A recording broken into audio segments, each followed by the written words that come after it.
thieves are starting to work with the plutonium for the bomb they are making.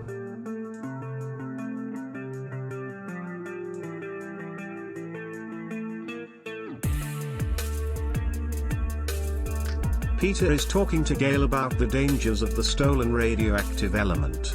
The conversation then turned to Spider-Man. Gale is asking Peter why is he sure that Spider-Man did not steal the hazardous material. Peter defends Spider-Man passionately, telling her that Spider-Man is a responsible person.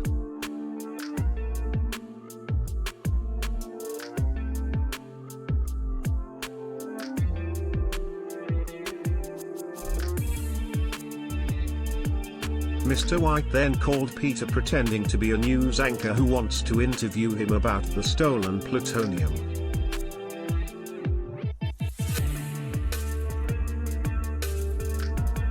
In Captain Barbera's office, the FBI is curious about the progress in the investigation. The agent also shared to the captain that they are looking at Peter as the student who is capable to make a bomb.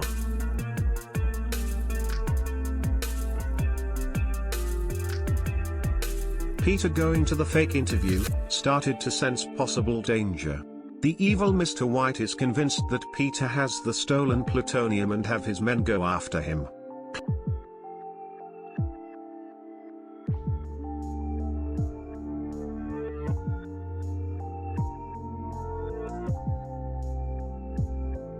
Climbing out the window, Peter and Gale was able to escape the clutches of Mr. White and his men.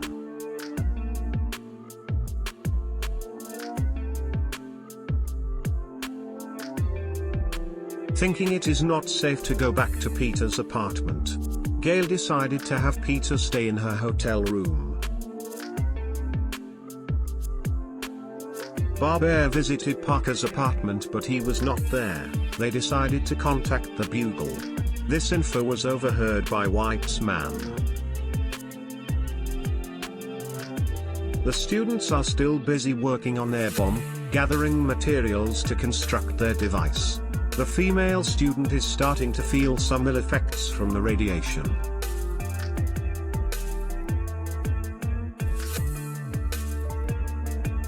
Captain Barbera was able to locate Parker in the hotel room of Gale, where they hid from Mr. White and his men.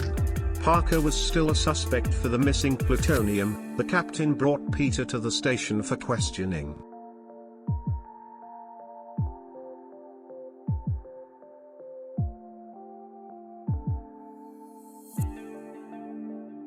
Mr. White is still on the trail of Peter, determined to get the element.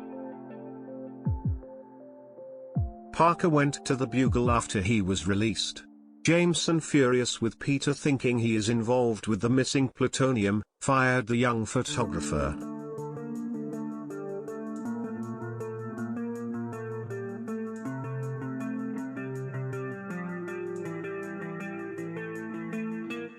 The students are placing their finishing touches on the bomb they made.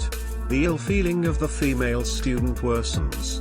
Her classmates decide to bring her to a hospital.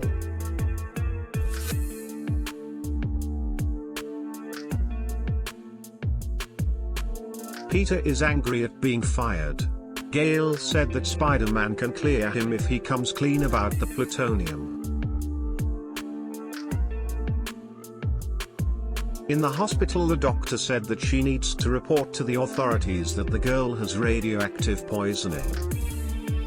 Rita phoned Peter about the news. Peter quickly connects that his classmates has something to do with the missing plutonium. Unknown to Peter, he is being tailed by Mr. White's man. Peter confronts his classmates. They told Peter that they didn't plan to arm it, just wanted to point out to their professor how easy it was to do. Mr. White's henchman heard about the bomb. Peter had to leave to secretly check the bomb his classmates made, but Gale arrived and wanted to tag along. Peter needed to lose Gale, so he went in the men's room and sneaked out as Spider-Man.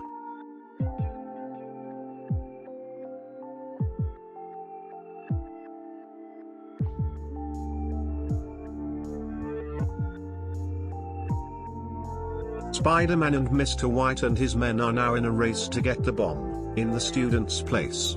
Mr. White was first to the bomb.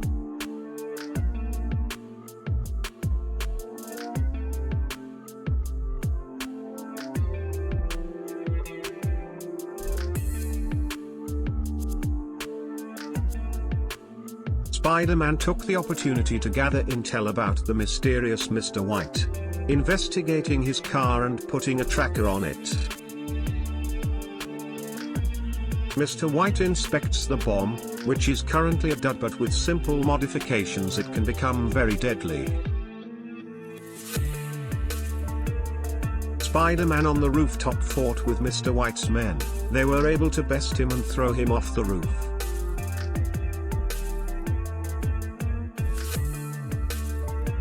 Mr. White drove off with the bomb.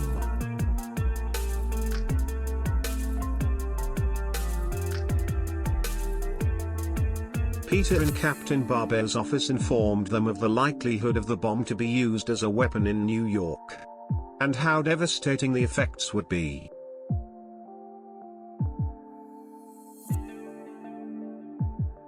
Peter then called Rita to have the plate number of Mr. White's car checked.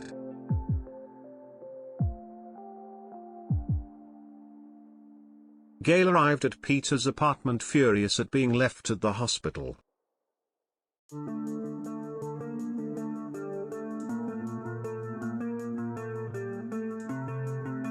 Rita called back Peter with information. This gave him a clue on where the location of the bomb is. Thank you for helping GeekWatch reach 100 subscribers. It would be our pleasure if you continue the journey with us, as we aim for our next milestone, 500 subscribers. So, if you haven't subscribed yet, please click on the subscribe button, hit the thumbs up like, ring the notification bell, write your thoughts in our comment section, and please share the video for others to join our watch. When we reach 500 subs, 2 lucky Geek Watchers will get a chance to win these superhero Funko Pops.